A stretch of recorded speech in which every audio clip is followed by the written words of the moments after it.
അസ്സലാമലൈക്കും.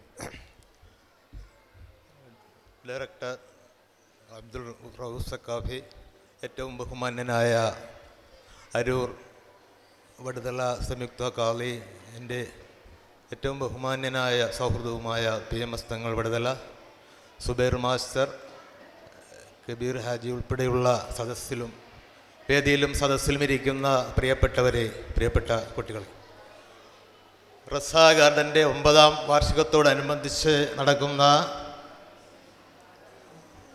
വാർഷിക പരിപാടികളിൽ, കലാപരിപാടികളിലും സമ്മേളനത്തിലുമാണ് നമ്മൾ നിലകൊള്ളുന്നത്.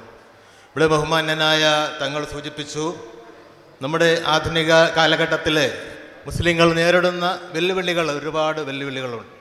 ആ വെല്ലുവിളികളെല്ലാം തരണം ചെയ്തുകൊണ്ട് ഇന്ന് നമ്മുടെ സമൂഹത്തിൽ നന്മയുടെ പാതയിലേക്ക് നയിക്കുവാൻ ഇതുപോലെയുള്ള സംഘടനകൾ നടത്തുന്ന, അല്ലെങ്കിൽ വിദ്യാലയങ്ങൾ നടത്തുന്ന സാരഥികൾ വളരെയധികം പങ്കുവഹിക്കുന്നുണ്ട്.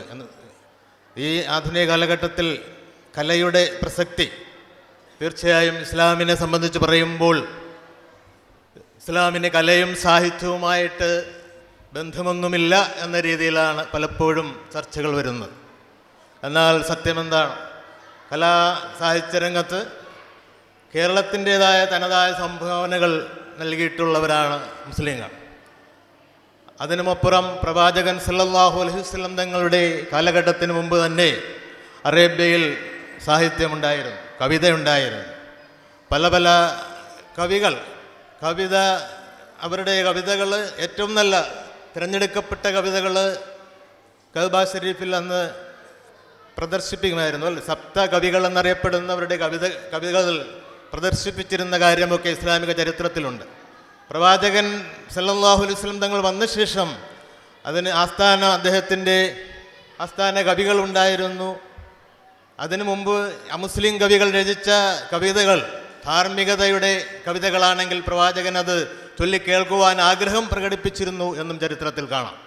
അന്ന് അറേബ്യയിൽ ആദ്യമായി കവിതയുണ്ടായത് ഒട്ടകപ്പുറത്ത് സഞ്ചരിക്കുമ്പോൾ ഒട്ടകത്തിൻ്റെ ആ വേഗത കൂട്ടുവാൻ വേണ്ടി അറബികൾ ചൊല്ലിയ ആ കവിതകളിൽ നിന്നാണ് അറേബ്യയിലെ കവിത സ്ഥാനം തുടക്കം കുറിക്കുന്നത്.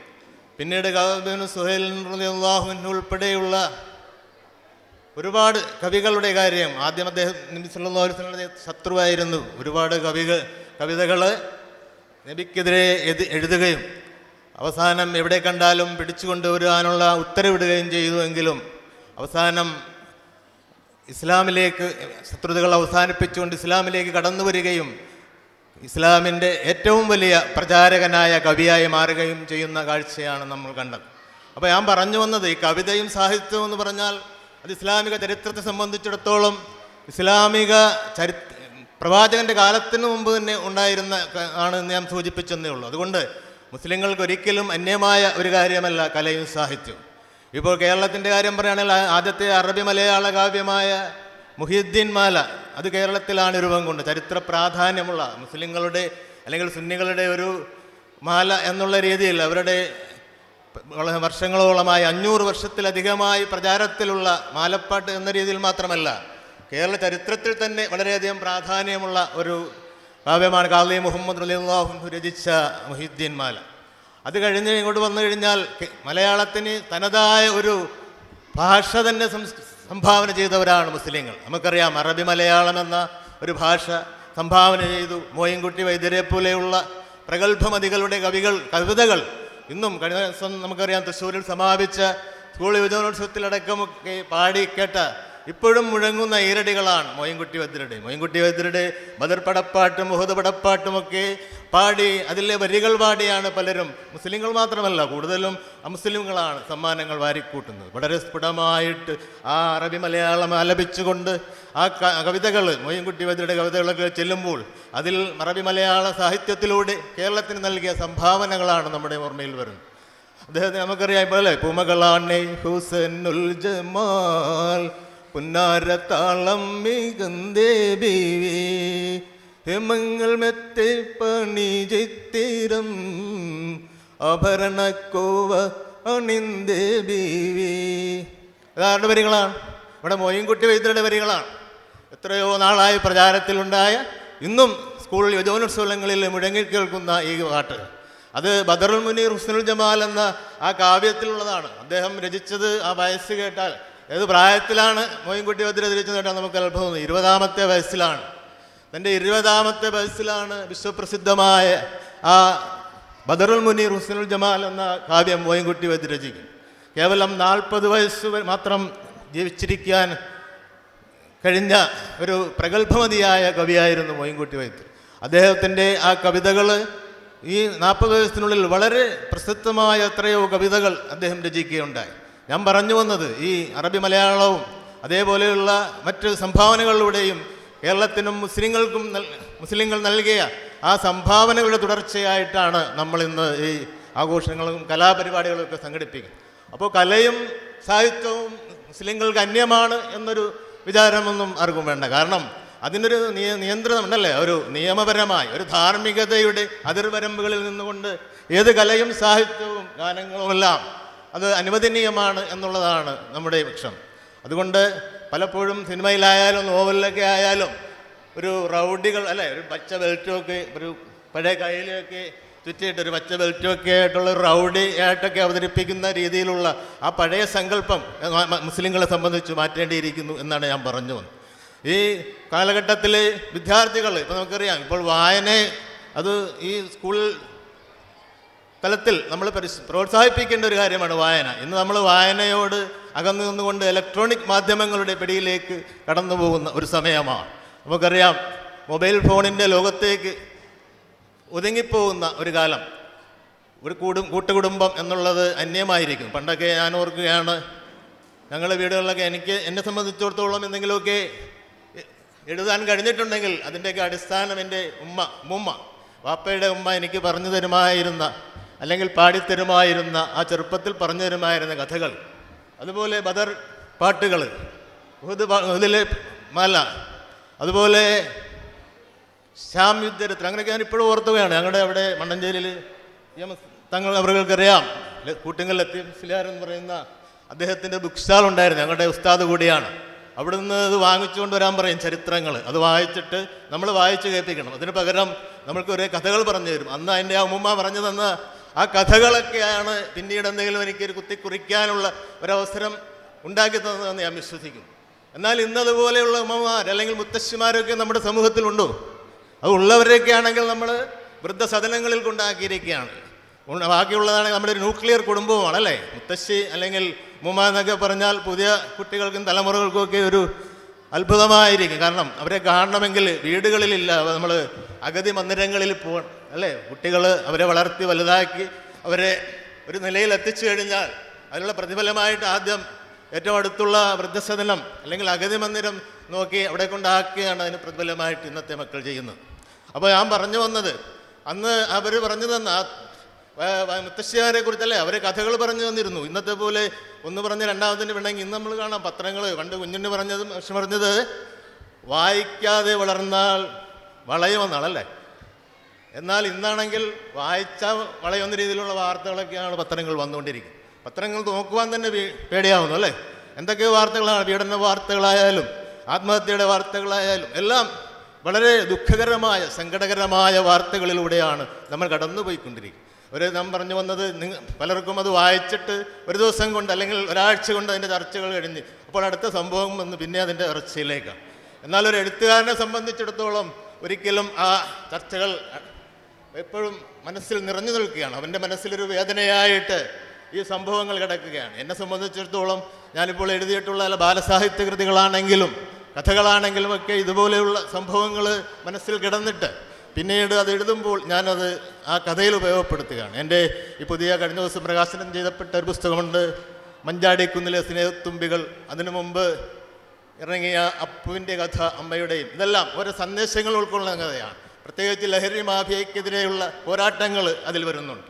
അങ്ങനെ പലൊരു സന്ദേശം, നമ്മൾ നേരിട്ടൊരു ഉപദേശം കുട്ടികൾക്കൊക്കെ വിളിച്ചു കൊടുത്തു കഴിഞ്ഞാൽ കുട്ടികൾക്ക് അത് ഉൾക്കൊള്ളുവാൻ അല്ലേ, അത് പറയുമ്പോൾ അത് മനസ്സിലാക്കുവാൻ, അത് സ്വീകരിക്കുവാനുള്ള ബുദ്ധിമുട്ട് കാണും. എന്നാൽ നമ്മൾ ഈ കഥകളിലൂടെ ആയാലും കവിതകളിലൂടെ ആയാലും അതിലൂടെ അവരറിയാതെ അവരുടെ മനസ്സിലേക്ക് ആവാഹിക്കുന്ന രീതിയിൽ ഒരു ഉപദേശം കൊടുത്താൽ അത് ഏറ്റവും ഫലപ്രദമാണ് എന്നാണ് നമ്മൾ സാഹിത്യ രംഗം തെളിയിച്ചിട്ടുള്ളത്. അപ്പോൾ അതിൻ്റെ ഭാഗമായിട്ട് ആണ് ഞാൻ പറഞ്ഞു വന്നത്. ഇപ്പം ന്യൂക്ലിയർ കുടുംബങ്ങൾ വന്നതോടുകൂടി എന്തെങ്കിലും കുട്ടികളൊരു വഴക്ക് പറയാൻ പോലും നമുക്ക് പേടിയാണ്. നമ്മൾ ദിവസേന വായിക്കണമല്ലേ, മൊബൈൽ ഫോൺ കൊടുക്കാതിരുന്നതിൻ്റെ പേരിൽ, അല്ലെങ്കിൽ ഒരു ടി വിയുടെ ചാനൽ മാറ്റാൻ സമ്മതിക്കാറുന്നതിൻ്റെ പേരിൽ എന്തൊരു കാരണം പോലും വേണ്ട ജീവിതം അവസാനിപ്പിച്ച് കളയാൻ എന്നുള്ള രീതിയിലേക്കാണ് നമ്മുടെ ഈ വർത്തമാനകാലം പോയിക്കൊണ്ടിരിക്കുക. അപ്പോൾ ഞാൻ പറഞ്ഞു വന്നത്, ഇതിൽ നിന്നെല്ലാം നമ്മൾ കുട്ടികളെ, ഭാവി തലമുറയെ ഉപദേശിച്ച് നന്നാക്കുവാൻ മുത്തശ്ശിമാരില്ല. അപ്പോൾ പിന്നെ എന്താണ്, അതിനുള്ള അവസരമാണ് നമ്മുടെ അധ്യാപകർക്കാണ് പിന്നെ അതിൻ്റെ റോൾ. അപ്പോൾ ഈ സ്കൂളുകളിൽ, നമ്മളെ വീടുകളിലേക്കാൾ കൂടുതൽ സമയം കുട്ടികൾ ചെലവഴിക്കുന്ന സ്കൂളുകൾ, അവിടെ ആ വിദ്യാലയത്തിൽ അവർക്ക് കിട്ടുന്ന ഉപദേശങ്ങളും അവർക്ക് ഇതേപോലെയുള്ള അവരുടെ കഴിവുകൾ പ്രകടിപ്പിക്കാനുള്ള ഈ കലാപരിപാടികളൊക്കെ വളരെ അവരുടെ മനസ്സിന് ആശ്വാസം നൽകുന്നു. അവരുടെ സംഘർഷഭരിതമായ വീട്ടിലെ സാഹചര്യത്തിലായാലും, അപ്പോൾ നമ്മളത് വീട്ടിലാണെങ്കിൽ നമ്മൾ രക്ഷകർത്താക്കൾ തമ്മിൽ ഒരുമയോടുകൂടി, അല്ലേ, വീട്ടിലെപ്പോഴും വഴക്കാണെങ്കിൽ കുട്ടികൾ അത് കണ്ടിട്ടാണ് അവർ പഠിക്കുന്നത്, അവരുടെ ഭാവിയിലെ ബാധിക്കുന്ന രീതിയിൽ. അപ്പോൾ നമ്മൾ ആദ്യം കുഞ്ഞുണ്ണി മാഷ് പറഞ്ഞ പോലെ നമ്മൾ നന്നാകാൻ ഞാനൊരു സൂത്രം ജപിയിലോതാം, ആദ്യം സ്വയം നന്നാവുക. അതെ, കുഞ്ഞുണ്ണി മാഷ് 2 വരികളിലൂടെ പറഞ്ഞത് എത്ര സത്യമാണ്. സ്വയം നമ്മൾ നന്നാവുക എന്നുള്ളതാണ് ഏറ്റവും വലിയ കാര്യം. അപ്പോൾ ഈ കുട്ടികളോട് എനിക്ക് പറയുവാനുള്ളത്, പ്രത്യേകിച്ച് ചെറിയ കുട്ടികളാണ്, ഈ വായന നിങ്ങളൊരിക്കലും കൈവിടരുത്. നിങ്ങൾ ഈ മറ്റ് മൊബൈലുകളായാലും അതൊക്കെ ആവശ്യത്തിന് വേണം, അല്ലേ. അത്യാവശ്യം ഈ ഇൻ്റർനെറ്റായാലും മൊബൈലുകളായാലും ഇപ്പോൾ ഈ സാഹിത്യ ലോകത്ത് തന്നെ ആയാലും പണ്ടൊക്കെ പോലെ അച്ചടി മാധ്യമങ്ങൾ കുറഞ്ഞുകൊണ്ടിരിക്കുക.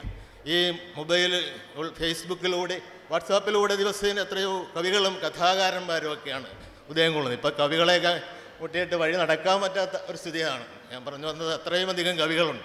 ഒരാഴ്ച കവിത എഴുതി 10 കവിതയാകുമ്പോൾ പുസ്തകമായിട്ട് ഇറക്കുന്നവരുമുണ്ട്. അപ്പോൾ എല്ലാവരും നല്ല മോശമാണെന്നല്ല ഞാൻ പറഞ്ഞത്, അതിൽ തന്നെ ഒരുപാട് നല്ല കവിതകളും അതിൽ തന്നെ പ്രസിദ്ധമായ കൃതികളൊക്കെ ഉണ്ടായിട്ടുണ്ട് ഫേസ്ബുക്കിലും വാട്സപ്പിലും. അപ്പോൾ വായന മരിക്കുന്നു എന്ന് നമ്മളൊരിക്കലും പറയാൻ പറ്റില്ല.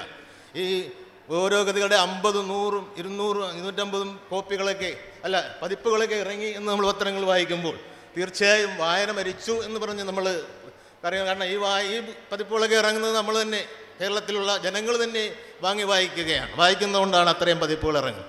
അപ്പോൾ ഞാൻ പറഞ്ഞു വന്ന്, വായന മരിക്കുന്നു എന്ന് പറയുന്നത് ശരിയല്ല. അപ്പോൾ നല്ല വായനയിലേക്ക് നിങ്ങൾ പോകണം. പിന്നെ അച്ചടി മാധ്യമങ്ങളുടെ ആ പ്രചാരം കുറഞ്ഞു എന്നല്ലാതെ മറ്റു രീതിയിലുള്ള വായന, ഇൻ്റർനെറ്റിലൂടെ ആയാലും മൊബൈലിലൂടെ ആയാലും വാട്സപ്പുകളിലൂടെയൊക്കെ ആയാലും കഥകളും കവിതകളും ലേഖനങ്ങളും ഒക്കെ ഇങ്ങനെ വായിക്കപ്പെടുന്നുണ്ട്. വായനയെക്കുറിച്ച് തന്നെ നമ്മുടെ വള്ളത്തോൾ നാരായണ മേനോൻ പഴയ കവിയല്ലേ. ഇപ്പം നിങ്ങളിപ്പോൾ പഠിക്കുന്നുണ്ടോയെന്ന് എനിക്കറിയില്ല. ഞങ്ങളൊക്കെ പണ്ട് പഠിച്ചപ്പോൾ അദ്ദേഹത്തിൻ്റെ കവിതകളൊക്കെ വളരെ ഹൃദയവർജകമായ കവിതകൾ മനസ്സിലുണ്ട്. വായനയെപ്പറ്റി അദ്ദേഹം പറഞ്ഞിട്ടുണ്ടല്ലോ, അല്ലെങ്കിൽ സാഹിത്യത്തെപ്പറ്റി. ആ ലോകം, സാഹിത്യ ലോകം ഒരു പ്രത്യേക ലോകമാണ്. നമ്മുടെ ഈ ഏറ്റവും നമുക്ക് വിശ്വസിക്കാവുന്ന ഒരു സുഹൃത്താണ് പുസ്തകങ്ങൾ. നമ്മളെ വഞ്ചിക്കാത്ത ഒരു സുഹൃത്ത് എന്ന് പറയാവുന്ന പുസ്തകങ്ങളാണ്. വയനക്കാർക്കിഷ്ടമാണെങ്കിൽ സങ്കൽപ്പ വായുവിമാനത്തിൽ എറിയാലും പ്രീതരായി സഞ്ചരിച്ചിടാം നമുക്കൽപ്പം ഭൂതകാലാകാശവിധിങ്കൽ. അതൊരു സങ്കല്പ ലോകമാണ്. കഥാപാത്രങ്ങളിലൂടെ, അതിലെ കഥകളിലൂടെ, അവരുടെ മനസ്സുകളിലൂടെ സഞ്ചരിക്കുമ്പോൾ നമ്മൾ അനുഭവിക്കുന്ന ദുഃഖങ്ങൾ നമുക്ക് മറക്കാനൊരവസരമാണ്. നമ്മുടെ സംഘർഷങ്ങൾ മറക്കുവാൻ നമുക്കൊരവസരം. ഒന്ന് പറഞ്ഞ് രണ്ടാമത്തിന് വഴക്കിട്ട് അല്ലെങ്കിൽ ജീവിതം അവസാനിപ്പിച്ച് കളയാൻ ഒരു പരിഹാരമാണ് വായന. അതിനുള്ള ഒരു ഉപാധിയാണ് നമ്മുടെ സ്കൂളുകൾ. നമുക്കറിയാം, സ്കൂളുകൾ തുറന്ന് ആദ്യത്തെ പരിപാടി വായനാ ദിനമാണ്. ജൂൺ 19 പി.എൻ. പണിക്കർ, കേരളത്തിലെ വായനയുടെ ഉപജ്ഞാതാവായ പി.എൻ. പണിക്കർ മാഷിൻ്റെ ജന്മദിനമായ ജൂൺ 19 വായന ദിനം ആചരിച്ചുകൊണ്ടാണ് സ്കൂളുകളിലെ പരിപാടികൾ എപ്പോഴും തുടങ്ങാറുള്ളത്. അപ്പോൾ ഞാൻ പറഞ്ഞു വന്നത്, നിങ്ങളുടെ ഈ ഭാവിയിലെ ഈ കഥയും കവിതയും ഗാനങ്ങളും മാപ്പിളപ്പാട്ടും അതേപോലെയുള്ള എല്ലാ കലാപരിപാടികളും സാഹിത്യ പരിപാടികളും ഒക്കെ ചേർത്ത് പിടിച്ചുകൊണ്ട് പുതിയ ഒരു രംഗത്തേക്ക്, ഈ പുതിയ ഭാവിയിലേക്ക് വളരാൻ ഈ റസാഖ് ഗാർഡൻ നിങ്ങളുടെ ഈ നടത്തുന്ന ഈ വാർഷികം നിങ്ങൾക്ക് പ്രചോദനമാകട്ടെ എന്ന് ആശംസിച്ചുകൊണ്ട് ഈ ചടങ്ങിൽ പങ്കെടുക്കാൻ കഴിഞ്ഞതിൽ വളരെ സന്തോഷം പ്രകടിപ്പിച്ചുകൊണ്ട്, അതോടൊപ്പം BMS തങ്ങൾ അവരുടെ സാന്നിധ്യത്തിൽ പങ്കെടുത്തു എന്ന് പറയുമ്പോൾ അതിൻ്റെ ഒരു വരി 2 വാക്കുകൂടെ പറയാതിരിക്കാൻ എനിക്ക് സാധ്യമല്ല. കാരണം ഞങ്ങൾ മണ്ണഞ്ചേരിയിൽ ഈ ചെറിയ സുന്നി വിദ്യാർത്ഥി സംഘടനയുടെയൊക്കെ രൂപീകരിച്ച് അതിൻ്റെ പ്രവർത്തനമായി നടക്കുമ്പോൾ ഞങ്ങളുടെ റോൾ മോഡൽ എന്ന് പറയാവുന്ന ഒരു ബഹുമാന്യ വ്യക്തിത്വമായിരുന്നു തങ്ങൾ. മണ്ണഞ്ചേരി ചേലാട് ഫضل തങ്ങളുടെ ബന്ധു കൂടിയാണ്. എപ്പോൾ അതിൻ്റെ ആവശ്യത്തിന് ഇവിടെ വരും. അന്ന് ഞങ്ങൾ പരിപാടികളൊക്കെ വെക്കുമ്പോൾ പ്രധാനപ്പെട്ട പ്രാസംഗികൻ തങ്ങളവറുകളാണ്. അന്ന് ഇതുപോലെ മൊബൈൽ ഫോണും ലാൻഡ് ഫോണും ഒന്നും ഇല്ലാതിരുന്നൊരു കാലം. അന്നൊരു 15 വയസ്സായിട്ട് അന്ന് കാർഡിലാണ് എഴുതി അയക്കുന്നത്. അപ്പോൾ അത് കാർഡ് കിട്ടിയ ഉടനെ തന്നെ പരിപാടിയിൽ വളരെ സന്തോഷത്തോടെ തങ്ങൾ വരികയും ഞങ്ങൾക്ക് വളരെ ഉപദേശ നിർദ്ദേശങ്ങളും ഒക്കെ തരികയും ചെയ്ത കാര്യം എത്രയോ വർഷങ്ങൾക്ക് മുമ്പുള്ള കാര്യമാണ്. അത് സാന്ദർഭികമായി ഓർത്തുപോയാണ് അദ്ദേഹവുമായി തങ്ങളുമായിട്ട് ഈ വേദിയിൽ പങ്കിടാൻ അവസരം ലഭിച്ചതിലും സന്തോഷമുണ്ട്. ബഹുമാനപ്പെട്ട എന്നെ ക്ഷണിച്ച ബഹുമാന്യന എൻ്റെ ഡയറക്ടർ റഊഫ് സക്കാഫി ഉൾപ്പെടെയുള്ള ഇതിലെ അധ്യാപകർക്കും പ്രിയപ്പെട്ട എല്ലാ രക്ഷിതാക്കൾക്കും എൻ്റെ ഏറ്റവും പ്രിയപ്പെട്ട കുട്ടികൾക്കും എല്ലാ നന്മകളും നേർന്നുകൊണ്ട് ഞാൻ എൻ്റെ ചെറിയ വാക്ക് അവസാനിപ്പിക്കുന്നു. എൻ്റെ 2 പുസ്തകങ്ങൾ, ഈ പുതിയ ഇറങ്ങിയ 2 പുസ്തകങ്ങൾ, മഞ്ചാടിക്കുന്നിലെ സ്നേഹത്തുമ്പികൾ, അതുപോലെ അപ്പുവിൻ്റെ കഥ അമ്മയുടെയും എന്ന 2 പുസ്തകങ്ങൾ നിങ്ങളുടെ ഈ റസാഖാന ലൈബ്രറിയിലേക്ക് ഇതോടൊപ്പം സംഭാവന ചെയ്യുന്ന അറിയിച്ചുകൊണ്ട് നിർത്തുന്നു. അസ്സലാമു അലൈക്കും വറഹ്മത്തുള്ളാഹി.